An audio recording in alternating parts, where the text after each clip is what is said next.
بسم اللہ الرحمن الرحیم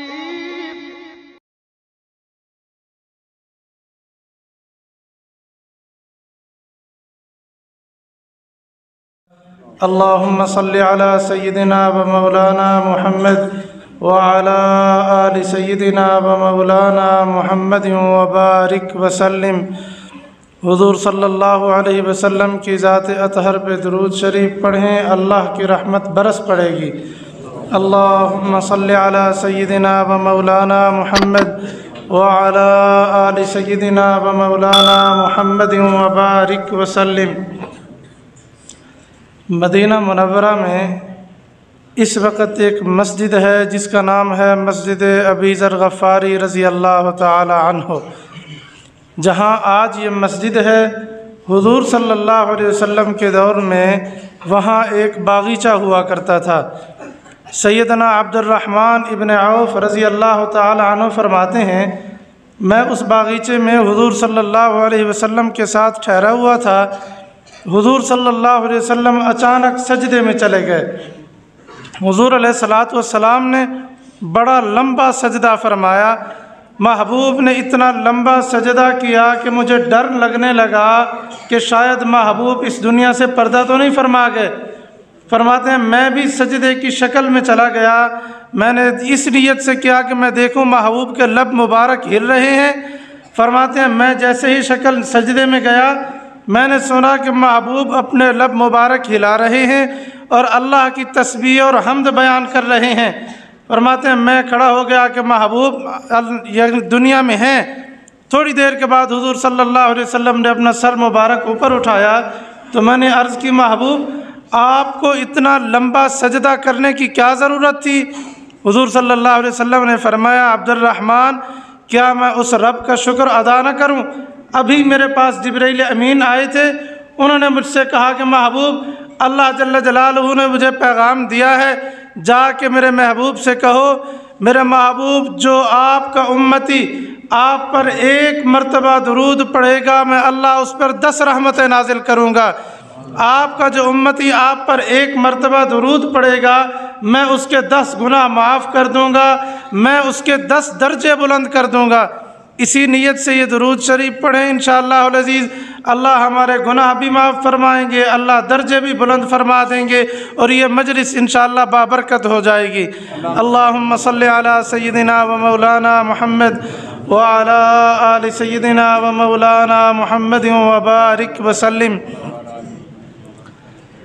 سب سے پہلے تو ہم سب مل کر اس ذات کا شکر ادا کریں جس نے ہم سب کو اس جنتی محمدی باغ کے ملے جلے ماحول میں اپنے ذکر کے لیے، اپنے محبوب کے تذکروں کے لیے یہاں جمع ہونے کی توفیق عطا فرمائی ہے۔ میں نے کہا ہے شکر ادا کریں، آپ کہتے ہیں آمین۔ شکر کا کلمہ آمین نہیں، شکر کا کلمہ ہے الحمدللہ۔ جنہیں اللہ کے گھر میں اس محمدی باغ مدرسے میں آ کر جتنی خوشی ہوئی ہے اتنی بلند آواز سے الحمدللہ۔ اللہ جل جلالہ ہم سب کی حاضری قبول فرمائیں، اللہ قدم قدم پہ رحمت برکت عطا فرمائیں۔ میرے ذہن میں پہلے تو بہت ساری باتیں تھیں، لیکن ایک تو یہ دستار بندی کا ماحول دیکھا اور پھر ہمارے بزرگ ہیں یقیناً جن سے اللہ دین کا کام لے رہے ہیں، حاجی شاہ نواز صاحب اللہ انہیں جزائے خیر عطا فرمائے۔ ان کی باتیں سن کر میرے دل میں بھی آیا کہ میں وہ باتیں عرض کروں جن کی ہمیں ضرورت ہے۔ سب سے پہلے تو میں اپنے ان طلباء کرام کو مبارکباد دیتا ہوں جنہوں نے قرآن مجید مکمل کیا ہے، اور پھر وہ علماء کرام جنہوں نے ابتدا یہاں سے کی ہے، آج علماء بن کر پھر یہاں آئے ہیں۔ اللہ جل جلالہ ان سے بھی دین کا کام لیں۔ اللہ حاجی صاحب کو اور مدرسے کے سارے اساتذہ کرام اور معاونین کو جزائے خیر عطا فرمائے۔ ہمارے یہاں کہتے ہیں کہ دنیا میں باغ لگاتا کوئی اور ہے، کھاتا کوئی اور ہے۔ ایسے کہتے ہیں باغ لگاتا کوئی اور ہے، کھاتا کوئی اور ہے۔ یہ دین کا واحد باغ ہے جو دنیا میں لگاتا ہے، آخرت میں وہی کھاتا ہے۔ اس کا پھل آخرت میں اسی کو ملتا ہے، اللہ اسی کو عطا کرتے ہیں۔ اسی لیے لگانا ہے تو باغ وہ لگاؤ جو دنیا میں بھی فائدہ دے اور آخرت میں بھی فائدہ دے، اور وہ دین کا باغ ہے۔ وہ کون سا باغ ہے؟ دین کا باغ ہے۔ اسی لیے تو دنیا میں اللہ والے کہتے ہیں دنیا میں محبت بھی اللہ سے ہی کرنی چاہیے، دنیا میں دنیا سے محبت نہیں کرنی چاہیے۔ دنیا میں دنیا سے محبت کرنے والا آدمی بے وقوف ہے۔ حضور صلی اللہ علیہ وسلم نے فرمایا اللہ کے ہاں اس دنیا کی حیثیت ایک مکھی کے پر کے برابر بھی نہیں ہے، ایک مکھی کے پر کے برابر بھی نہیں ہے۔ تو اس دنیا سے محبت کرنے کا کیا فائدہ ہے؟ پھر محبت کرنی ہے تو اس رب سے کرو جس نے یہ دنیا بنائی ہے۔ دنیا بنانے والا کون ہے؟ کون ہے؟ اللہ کے گھر میں بیٹھے ہو، کون ہے؟ ہم اپنے دیروں پہ بیٹھتے ہیں، ہم اپنی بیٹھکوں پہ بیٹھتے ہیں، وہاں کسی کو گالی دیتے ہوئے شرم محسوس نہیں کرتے، تو اللہ کے گھر میں بیٹھ کر اللہ کا نام لینے میں بھی شرم نہیں محسوس کرنی چاہیے۔ دنیا بنانے والا کون ہے؟ کائنات کے نظام کو چلانے والا کون ہے؟ آج یقیناً دنیا کے اندر ہر طرف فتنے ہی فتنے ہیں۔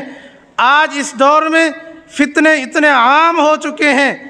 آج یہ تو میرا دل الحمدللہ باغ باغ ہو گیا، یہ بچے قرآن پڑھ کے جا رہے، آگے انشاءاللہ یہ عالم بنیں گے، آگے انشاءاللہ باعمل بنیں گے، انشاءاللہ العزیز اساتذہ کے لیے، معاونین کے لیے، انشاءاللہ والدین کے لیے صدقہ جاریہ بنیں گے۔ یقین جانیں اس پرفتن دور میں ایسے بھی میں نے لوگ دیکھے ہیں۔ لیہ کا علاقہ ہے ہمارے پنجاب میں، ایک تحصیل ہے لیہ، ایک ضلع ہے، وہاں ضلع کے اندر پروگرام تھا شہر میں۔ بیان سے جیسے ہی فارغ ہوا نا میں، وہ جو میزبان مولانا صاحب تھے انہوں نے کہا جی ہمارے ایک ڈاکٹر صاحب ہیں، نوجوان ہیں، انہوں نے اپنا ایک نیا گھر بنایا ہے، تو انہوں نے دعوت دی ہے کہ حضرت کا کھانا ہمارے پاس ہو جائے۔ میں نے کہا ٹھیک ہے، آپ نے ترتیب بنائی ہے تو وہاں چلتے ہیں۔ ہم وہاں چلے گئے، کھانا کھایا ہم نے۔ اس نے کہا جی باہر صحن میں نے کرسیاں ڈلوائی ہیں، چائے وہاں بیٹھ کے پیتے ہیں۔ ہم وہاں بیٹھے چائے پینے لگے، میں نے دیکھا ایک چھوٹا سا گراسی پلاٹ تھا۔ آپ کے یہاں گراسی پلاٹ کہتے ہیں، یہ جہاں ہے سبزہ اگایا جائے، وہ چھوٹا سا انہوں نے گراسی پلاٹ لگایا ہوا تھا۔ وہاں ایک بوڑھا آدمی بیٹھا ہوا تھا، اس نے میلے کپڑے پہنے ہوئے تھے۔ میں نے اس سے کہا یہ بوڑھا آدمی کون ہے؟ بیچارہ نیچے بیٹھا ہے۔ وہ ڈاکٹر صاحب مجھے کہنے لگے حضرت جی اس کی طرف غور نہ کریں، یہ میرا نوکر ہے، مالی ہے، ملازم ہے۔ میں بھی اس طرف غور نہیں کیا۔ خیر باتوں میں اور بھی علماء بیٹھے تھے، کچھ مسائل پہ بات چل رہی تھی تو اس طرف غور کیا میں نے۔ جب ہم وہاں چائے پی کے اٹھے نا، جیسے ہی ہم گاڑی میں بیٹھے تو وہ مجھے مولوی صاحب کہنے لگے میزبان حضرت آپ ناراض نہ ہو تو ایک بات بتاؤں۔ میں نے کہا مولانا آپ حکم فرمائیں۔ کہنے لگے وہ جو آدمی ڈاکٹر صاحب بوڑھے کا تعارف کروا رہے تھے کہ یہ بوڑھا نوکر ہے، مالی ہے، میں نے کہا جی میں نے اس سے پوچھا تھا۔ اس نے کہا یہ اس کا نوکر اور مالی نہیں تھا، اس کا سگا باپ تھا، اس کا سگا باپ تھا۔ میں نے کہا اس کا تعارف اس نے ایسا کیوں کرایا؟ اس نے کہا جی یہ ڈاکٹر بن گیا ہے، یہ کہتا ہے میں اپنے باپ کا لوگوں کے سامنے کیسے تعارف کراؤں کہ یہ جاہل میرا باپ ہے۔ شام کو جب وہاں اسی علاقے میں پھر بیان تھا، وہ ڈاکٹر قریب بیٹھا تھا، میں نے بیان میں کہا ہے آج لوگ جتنے جدت پسند ہو جائیں، جتنے بڑے تعلیم یافتہ ہو جائیں، جتنا زیادہ اللہ اسے دنیاوی تعلیم عطا کر دیں، یاد رکھو دنیا کی جدتیں جہاں تمہارا کام نہ کرا سکیں، جہاں مال اور دولت تمہارا کام نہ کرا سکیں، جہاں تمہارا پیسہ کام نہ کرا سکے، وہاں آ جانا، بوڑھے باپ کے قدموں میں بیٹھ جانا، بوڑھی ماں کے قدموں میں بیٹھ جانا، اس سے کہنا ابا میرے لیے دعا کر، میں مسجد میں بیٹھا ہوں، یقین کرو یہ تیرا بوڑھا باپ، یہ تیری بوڑھی ماں جب یہ کانپتے ہوئے ہاتھ اللہ کے دربار میں اٹھائیں گے، میں اللہ کی قسم اٹھا کے کہتا ہوں یہ تیرے بوڑھے ماں باپ کے ہاتھ نیچے بعد میں آئیں گے، اللہ تیرے حق میں قبول پہلے فرما لیں گے۔ اسی لیے یہ بچے آج دیکھو یہ دین کا ماحول ہے۔ آج مولانا عبدالوحید بڑا عالم بن گیا، مولانا عبدالحکیم بڑا عالم بن گیا، حاجی شاہ نواز سے اللہ دین کی خدمت کا کام لے رہے ہیں۔ یقین کرو ان کا باپ سامنے آ جائے یہ اپنے باپ کی جوتی اٹھانا سعادت سمجھتے ہیں۔ آج ہمارے یہاں میں ساتھیوں سے بتا رہا تھا، رجحان کا اجتماع تھا یہ اس سے پچھلے جمعہ ہفتہ میرے استاد محترم تشریف لائے، حالانکہ میرے استاد ہیں والد صاحب کے خلیفہ مجاز ہیں۔ والد صاحب رحمۃ اللہ علیہ کی وفات کے بعد وہ میرے استاد میرے ہاتھ پہ بیعت ہوئے۔ جیسے ہی استاد جی سٹیج پہ چڑھے نا، میں نے استاد جی کا جوتا اٹھایا۔ مجھے ایک ساتھی کہنے لگا استاد جی آپ اٹھا رہے ہیں؟ میں نے کہا میں اپنے استاد کا جوتا اٹھا رہا ہوں، تجھے کیا تکلیف ہو رہی ہے؟ آج ہمارے ہاں کہتے ہیں کہ جی عزت، میں نے کہا جن لوگوں نے عزت کی ہے ان میں دیکھنا چاہتے ہو؟ میں حرم میں بیٹھا تھا، حضرت والد صاحب رحمۃ اللہ علیہ ساتھ تھے۔ میں آج تقریر نہیں کر رہا، واللہ میں نوجوان بھائیوں کو اپنا درد دل سنا رہا ہوں۔ یہ کچے کے علاقے میں ہمارے سالانہ پروگرام ہوتے ہیں، وہاں عمرانی قبائل اور دوسرے بیٹھے ہیں۔ عمرانیوں میں بیان تھا ان کے کچھ دنوں پہلے 3 عمرانی قتل ہوئے ہیں، وہ تلاش میں تھے جی کس نے قتل کیے، کیا کیا معاملہ تھا۔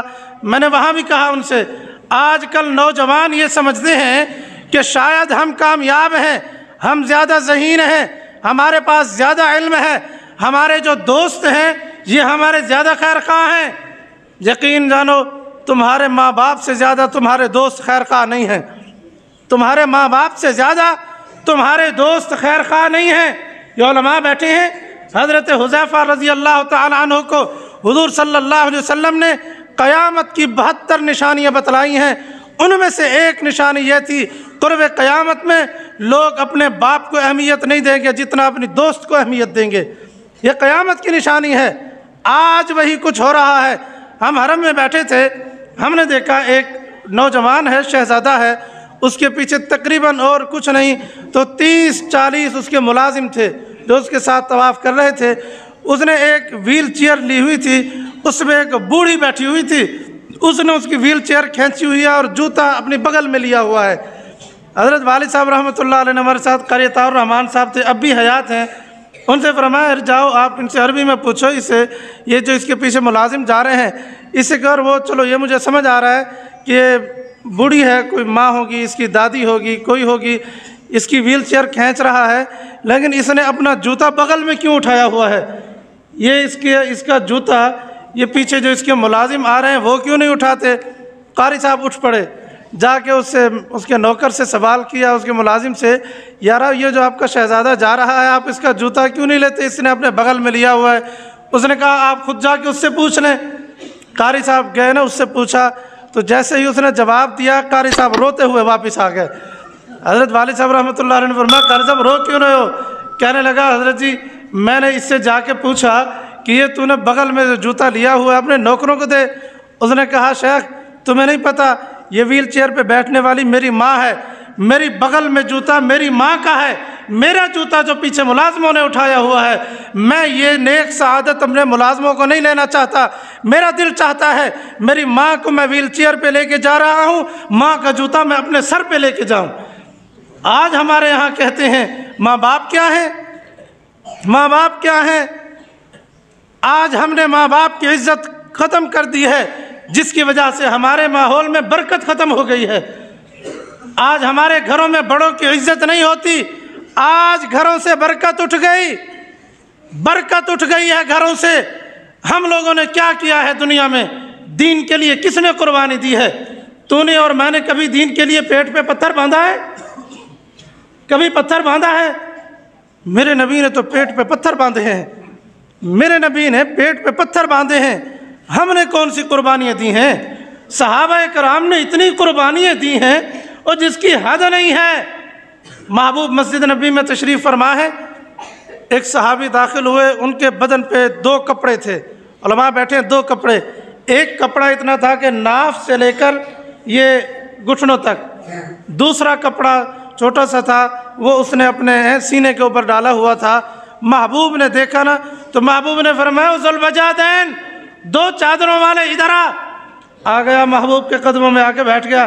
محبوب نے فرمایا ذوالوجہدین 2 چادروں والے کیا حالت کی ہوئی ہے تو نے عبداللہ؟ عرض کرنے لگے محبوب آپ کو تو پتہ ہے میں مکہ میں رہتا تھا، میری زندگی کیسی گزرتی تھی، میرے والد تو فوت ہو گیا تھا لیکن میرے چچا نے مجھے پالا تھا، میری شادی کرائی، اللہ نے مجھے خوبصورت بیوی عطا کر دی، پھر اللہ نے اس میں سے مجھے چاند جیسا بیٹا عطا کیا تھا۔ محبوب بیٹا بھی ماشاءاللہ تھوڑا تھوڑا بڑا ہونے لگا، ادھر آپ نے دعوت دی، کلمے کی، میں نے اسلام قبول کر لیا، آپ نے ہجرت کا حکم فرمایا، میں گھر گیا، آپ نے تو ہجرت کا سفر شروع فرما دیا تھا، میں نے اپنی بیوی سے کہا میں مسلمان ہو گیا ہوں، میں ہجرت کی تیاری کر رہا ہوں، میں نے ہجرت پہ جانا ہے۔ بیوی کہنے لگی اگر آپ ہجرت کے لیے جا رہے ہیں تو میں بھی آپ کے ساتھ چلتی ہوں، جہاں آپ اچھی ہیں میں بھی آپ کے ساتھ اچھی لگتی ہوں، جہاں آپ اچھے لگتے ہیں میں بھی آپ کے ساتھ اچھی لگتی ہوں، آپ جہاں جائیں گے میں آپ کے ساتھ چلوں گی۔ محبوب میں نے اپنے بچے کو کندھے پہ اٹھایا۔ کس پہ اٹھایا؟ کس پہ اٹھایا؟ پیر کو والو کس پہ؟ کندھے پہ۔ آج کل تو وہ جدید دور آ رہا ہے نا جی، پہلے صرف خواتین اپنے بچوں کو بغل میں اٹھاتی تھیں، آج کل مرد بھی اٹھانے لگے ہیں، حالانکہ بچوں کو کندھے پہ اٹھانا سنت ہے۔ حضور صلی اللہ علیہ وسلم کے اس رحمت والے کندھوں پہ جہاں حضرت حسن رضی اللہ تعالیٰ عنہ اور حضرت حسین رضی اللہ تعالیٰ عنہ سوار ہوئے ہیں، محبوب کے ان رحمت والے کندھوں پہ یتیم بھی سوار ہوئے ہیں۔ یتیم پیر کو والو، ہمارے معاشرے میں یتیم کو اہمیت نہیں دی جاتی، محبوب نے یتیم کو اہمیت دی ہے، محبوب نے یتیم کو ایسی اہمیت دی ہے۔ محبوب عید کے دن عیدگاہ میں تشریف لے جا رہے ہیں، محبوب نے دیکھا کافی سارے بچے ہیں، انہوں نے بڑے خوبصورت لباس پہنے ہوئے ہیں، اچھی جوتیاں پہنی ہوئی ہیں، ایک معصوم بچہ ہے، اس کے بدن پہ کوئی خاص لباس نہیں ہے، ایسے بیٹھا ہوا ہے، سر پہ مٹی ہے۔ محبوب اس کے پاس تشریف لائے، آ کے بیٹھ گئے۔ محبوب نے فرمایا بیٹا تو نے تیاری نہیں کی؟ عید کا دن ہے، یہ سارے بچے تیاری کر کے آئے ہیں، تو نے تیاری نہیں کی، تو نے اچھے کپڑے نہیں پہنے، تو نے آنکھوں میں سرما نہیں لگایا، آج تو نہایا نہیں ہے۔ اس نے کہا محبوب میں مدینے کے یتیم ہوں، محبوب میں مدینے کے یتیم ہوں، میرا باپ نہیں ہے وہ شہر سے سامان لے کے آتا، میری ماں نہیں ہے وہ کپڑے سی کے مجھے پہلاتی۔ محبوب نے فرمایا اچھا تو پریشان نہ ہو، آ جا۔ محبوب نے اس کی انگلی پکڑی ہے، گھر میں لے آئے ہیں، فرمایا عائشہ عائشہ۔ جی محبوب۔ عائشہ تیرے گھر مہمان آیا ہے، جلدی کر حسن یا حسین کے کپڑے لے کے آ، صاف ستھرے اچھے والے کپڑے لے کے آ، اسے نہلا، اسے دھلا، اسے وہ کپڑے پہنا، اسے عید کی تیاری کرا۔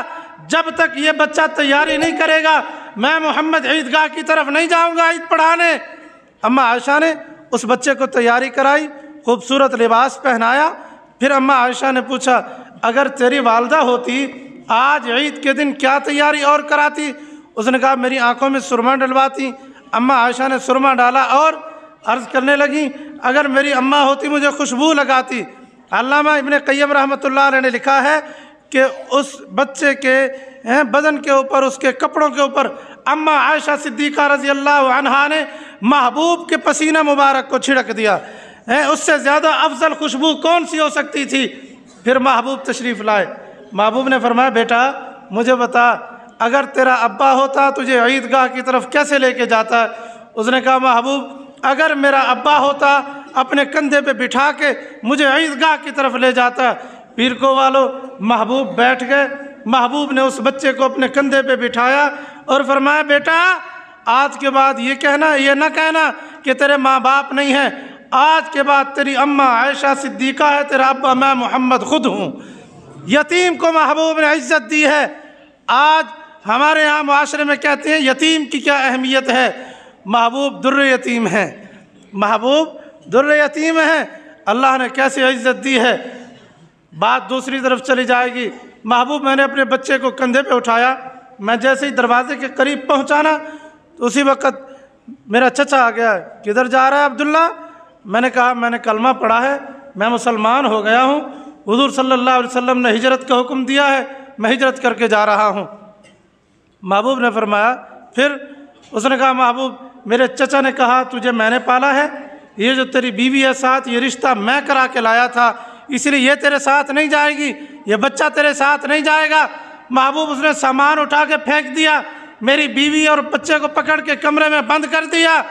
محبوب میں ایسے ہی نکلنے لگا تھا کہ وہیں پہ میرے چچا نے آ کے میرے ہاتھ کو پکڑ لیا، مجھے کہتا ہے عبداللہ یہ جو بدن پہ تو نے لباس پہنا ہے نا یہ بھی میں نے تجھے دیا ہے، میرے پیسوں سے لیا ہوا لباس تو نے پہنا ہے۔ محبوب اس نے میرے بدن سے لباس ہی اتار لیا۔ محبوب کی رحمت والی آنکھوں سے آنسو تھے۔ محبوب نے فرمایا پھر کیا ہوا؟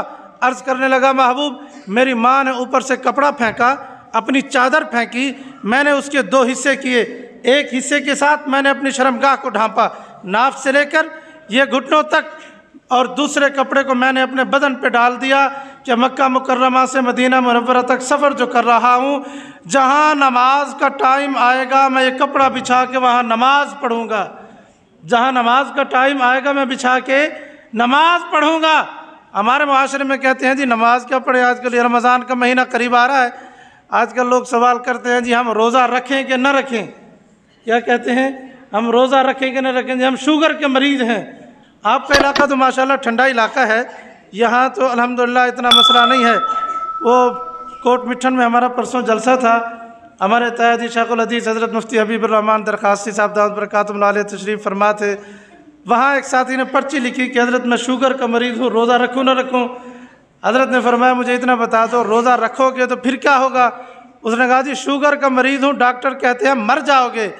حضرت نے فرمایا تو پھر مر جاؤ، اور موت تو ویسے بھی آنی ہے، اگر روزے کی حالت میں موت آ جائے تو اس سے اچھی موت کب ہوگی؟ مرنا تو ویسے ہی ہے۔ کہتے ہیں جی روزہ رکھنے سے کسی کو موت نہیں آتی، اللہ کسی کو بھوکا نہیں مارتا۔ یقین جانیں شوگر سے بھی زیادہ بیمار لوگ ہم نے دیکھے ہیں جو روزہ کبھی نہیں چھوڑتے تھے۔ میں نے والد صاحب رحمۃ اللہ علیہ کو دیکھا، قبروں کے مہمان بن گئے ہیں۔ حضرت رحمۃ اللہ علیہ نے رمضان المبارک کا روزہ کبھی نہیں چھوڑا، حضرت کو فالج تھا، اس کے باوجود حضرت نے روزہ نہیں چھوڑا۔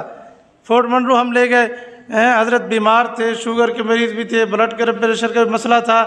حضرت روزانہ رمضان المبارک کے مہینے میں فورٹ منرو کی جامع مسجد میں ظہر سے لے کر عصر تک درس بھی ارشاد فرمایا کرتے تھے روزے کی حالت میں۔ ہمارے یہاں کہتے ہیں جی روزہ کیسے رکھیں، نماز کیسے پڑھیں؟ وہ میں نے کہا ہمارے پاس تو 40 کپڑے ہیں، ہم پھر بھی نماز نہیں پڑھتے ہیں۔ جن لوگوں کے پاس 1-2 لباس نہیں ہوتے وہ بھی یقیناً نماز وہ بھی نماز نہیں چھوڑتے تھے۔ صحابہ کرام کا مزاج پتہ کیا تھا؟ ایک صحابی ہیں محبوب، نماز پڑھاتے ہیں فجر کی، روزانہ نماز میں حاضر ہوتے ہیں، باجماعت نماز پڑھتے ہیں۔ محبوب جیسے ہی سلام پھیرتے ہیں فوراً دوڑ پڑتے ہیں۔ محبوب نے ایک دن دیکھا، دوسرے دن دیکھا، تیسرے دن دیکھا، محبوب نے ایک دن سلام پھیرا نا، وہ اٹھنے لگے تو محبوب نے فرمایا بیٹھ جاؤ، وہ بیٹھ گیا۔ محبوب نے فرمایا کدھر جاتے ہو؟ اس نے کہا محبوب جلدی کام ہوتا ہے میں وہاں چلا جاتا ہوں۔ محبوب نے فرمایا نہیں کوئی اور مسئلہ ہے تو مجھے صحیح بتا۔ اس نے کہا محبوب ویسے جلدی ہوتی ہے، کام ہوتا ہے گھر میں، وہاں چلا جاتا ہوں۔ محبوب نے فرمایا میرا حکم ہے، مجھے بتاؤ معاملہ کیا ہے؟ اس نے کہا محبوب اگر آپ کا حکم نہ ہوتا میں آپ کو کبھی نہیں بتاتا۔ ماجرا یہ ہے میرے گھر میں ایک چادر ہے۔ میرے گھر میں کتنی چادر ہے؟ ایک چادر ہے، یہ جو میں پہن کے آیا ہوں۔ اذان ہوتی ہے، میری بیوی صف کے پیچھے چپ کے بیٹھ جاتی ہے، میں یہ چادر پہن کے آ جاتا ہوں تاکہ میری جماعت قضا نہ ہو۔ محبوب ایسے ہی جیسے آپ سلام پھیرتے ہیں میں دوڑ کے جاتا ہوں، میری بیوی کی نماز قضا نہ ہو، میں جا کے اسے چادر دیتا ہوں، میں صف کے پیچھے چھپ کے بیٹھ جاتا ہوں۔ محبوب نے سنا تو محبوب کی رحمت والی آنکھوں سے آنسو آ گئے۔ محبوب نے فرمایا میرے یاروں میں یہ تکلیف کا عالم ہے؟ محبوب نے اپنی رحمت والی چادر اسے دے دی، یہ لے گھر لے جا۔ محبوب نے دی تو باقی صحابہ کرام نے بھی چادریں دی تو وہ تو چادریں بہت ساری ہو گئی، ایک گٹھڑی بن گئی۔ اس صحابی نے گٹھڑی اٹھائی، گھر میں پہنچے نا تو ان کی بیوی نے یہ نہیں کہا کہ گٹھڑی کہاں سے لے کے آئے، گٹھڑی میں کیا ہے، اتنا سارا سامان کیا ہے۔ جیسے ہی دیکھا نا شوہر کو، کہنے لگی او اللہ کے بندے تو نے اتنی دیر لگا دی ہے آنے میں، وہ دیکھ سورج نکلنے والا ہے، نماز کا وقت جا رہا ہے، میری نماز قضا ہو رہی ہے، جلدی کر کپڑا دے میں نماز پڑھ لوں۔ اس نے کپڑا دیا، بیوی نے نماز پڑھی، سلام پھیرنے کے بعد اس نے پوچھا یہ سامان کیا ہے؟ اس نے پورا واقعہ بتایا، ماجرا بتا دیا۔ محبوب نے حکم فرمایا تو میں نے محبوب کو بتایا میرے گھر میں ایک چادر ہے جس کی وجہ سے میں جلدی گھر میں دوڑ کے جاتا ہوں کہ میری بیوی نے بھی نماز پڑھنی ہوتی ہے۔ حضور صلی اللہ علیہ وسلم نے چادر دی تو میں نے لے لی، باقی صحابہ کرام نے چادریں دی تو بہت بڑی گٹھڑی بن گئی۔ حضور صلی اللہ علیہ وسلم کی اس صحابیہ نے کیا لفظ کہے ہیں، پیر کو والو ہم اپنا ایمان بھی دیکھیں، اس عورت کا ایمان بھی دیکھیں۔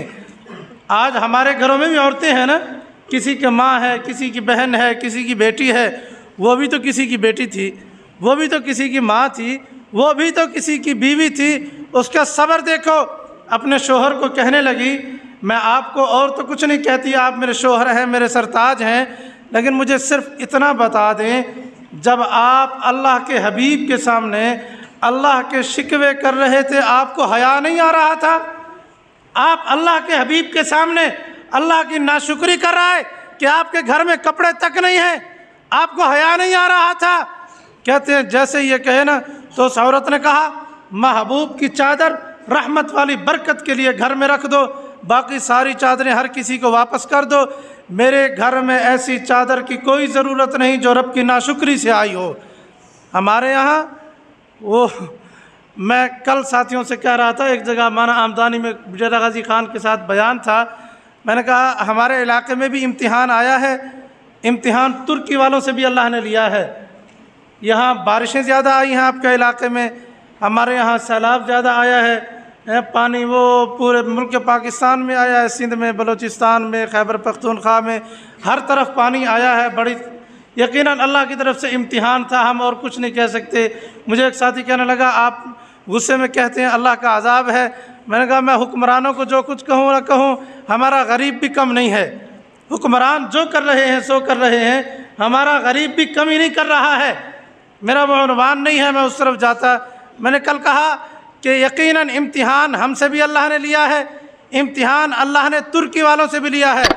ہمارا عالم یہ تھا، یہ رجحان کہ نا سڑک کے اوپر میں کبھی مسافر آدمی ہوں، کبھی کہیں بیان، کبھی کہیں بیان، کبھی رات کو 1 بجے گھر آنا ہوا، کبھی 2-3 بجے، کئی بار ایسا ہوا رات کو 2-3 بجے میں آتا نا، یہ جو باہر جھوپڑی لگا کے بیٹھے ہوئے تھے نا سڑکوں کے اوپر، واللہ مسجد میں بیٹھا ہوں، رات کے 3 بجے مرد عورتیں فلمیں دیکھ رہے تھے، اپنے گھر سے بے گھر ہو کے بھی، اپنوں کے لاشیں اٹھا کر بھی رب کا خوف نہیں آیا۔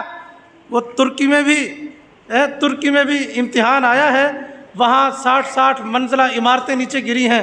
وہ کچھ دن پہلے گھمن صاحب سے میری بات ہوئی، مولانا الیاس گھمن صاحب سے، تو وہ کارگزاری سنانے لگے، فرمانے لگے ہم نے بھی وہاں خدمت کی ہے، علماء نے سب میں مل کر ماشاءاللہ، پاکستان کے اور بھی علماء گئے ہیں وہاں، ہم ان کی خدمت میں مصروف رہے۔ فرمانے لگے ایک لڑکی تقریباً 70 یا 72 گھنٹے کے بعد ملبے سے نکالی گئی، وہ نیچے ملبے میں دبی رہی، تقریباً 20 یا 21 منزلہ عمارت تھی، وہ نیچے پھنس گئی۔ وہ تقریباً 70 یا 72 گھنٹے کے بعد جب اس لڑکی کو نکالا گیا نا تو وہ رو رہی تھی۔ ساتھ والے جو اس کے رشتہ دار تھے پوچھنے لگے بیٹی کہیں زخم ہے، کہیں تکلیف ہے، رو رہی ہو؟ اس نے 2 کام کیے، ایک تو اس نے پردہ نہیں چھوڑا، اس نے برقع ویسے پہنا ہوا تھا، اس عالم میں بھی اس نے برقع ویسے پہنا ہوا تھا، اس نے پردہ نہیں چھوڑا۔ دوسرا کہتے ہیں ہم نے اس سے پوچھا بیٹی کوئی تکلیف ہے، کہیں زخم ہے تو بتاؤ؟ اس نے کہا اور تو کہیں تکلیف نہیں، میرے دل میں تکلیف ہے کہ مجھے پتہ نہیں کتنی دیر میں نے یہ زیر زمین گزارے ہیں اس ملبے کے نیچے، اتنی دیر میں میری کتنی نمازیں چھوٹ گئی ہیں، اس لیے مجھے دل میں تکلیف ہو رہی ہے۔ آج تو ہمارے 70 سالہ بوڑھے کو بھی اتنی تکلیف نہیں ہوتی جتنے اس 18 سالہ بچی کو تکلیف ہو رہی تھی۔ اسی لیے اپنے گھروں میں نماز کا مزاج بنائیں، اپنے گھروں میں اپنے بچوں کو دین کی تعلیم دیں۔ یقیناً یہ ہمارا دارالعلوم عثمانیہ یہ آپ کے علاقے کے لیے باعث برکت ہے، باعث رحمت ہے، جہاں ہر وقت اللہ کا قرآن پڑھا جا رہا ہے، جہاں ہر وقت اللہ کی رحمتوں کا نزول ہو رہا ہے۔ یقین جانیں یہ وہ طلباء ہیں، یہ جب زمین پہ بیٹھ کے اللہ کا قرآن پڑھتے ہیں تو اللہ کی طرف سے آنے والا عذاب 40 سال کے لیے ہٹا دیا جاتا ہے۔ یہاں علماء نے لکھا ہے یہ مدرسے تو علاقے کے لیے باعث برکت ہیں، اور یہ ہمارا مرکز ماشاءاللہ ہمارے بڑوں کا فیضان ہے۔ اللہ ہمارے بڑوں کی قبروں پہ کروڑہ رحمتیں نازل فرمائے۔ وہ دین کی وجہ سے یہاں محنتیں کرتے تھے۔ آج میں اپنے ساتھیوں کو یہاں لایا تو وہ حیران ہو گئے کہ اتنا دور حضرت کیسے سفر کرتے تھے۔ اللہ نے ان کے دلوں میں یہ دین کی وجہ سے محبتیں ڈال دی تھیں۔ والد صاحب رحمۃ اللہ علیہ فرمایا کرتے تھے یہ مدرسے درخواستی کی دکھتی رگ ہیں، یقیناً یہ ہماری دکھتی رگ ہیں۔ حضرت حافظ الحدیث حضرت مولانا عبداللہ درخواستی رحمۃ اللہ علیہ کا یہی معمول تھا۔ جب حضرت اخیر میں بیمار تھے نا، حضرت چل نہیں سکتے تھے، حضرت چارپائی پر لیٹے رہتے تھے، کوئی بندہ آتا وہیں ملتا، حضرت بیٹھ نہیں سکتے تھے۔